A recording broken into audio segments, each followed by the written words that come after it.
Sanibonani bafowethu, ngilethele izindaba ezimnandi, ngijabulile nami. Ngibiza nje isiqubu lesithini esithi #1K subscribe. Ngisacela mfethu nawe dadewethu, nawe baba, nawe sisi, ni-subscribe bafethu kuleli page uNyakatho TV. Ni-subscribe, ningakhohlwa. Wayibuka nje ividiyo bese uchofoza lapha kuleya nkinobho oyibomvu ebhala ukuthi subscribe. Ngiyacela bafethu ni-subscribe.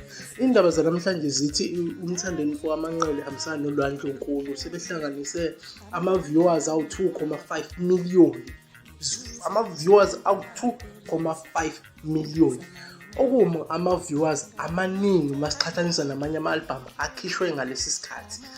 Bafowethu, singasho ukuthi kube kuhle kakhulu ukuthi abaculi bethu bala e-Africa okanye abala e-South Africa bekwazi ukuhlanganisa ama-viewers, behlangane bekhiphe ingoma emnandi enenkosi phakathi. Ngiyacela bafowethu, ngicela ningakhohlwa subscribe, ni-like, ni-share. Ngiyabonga.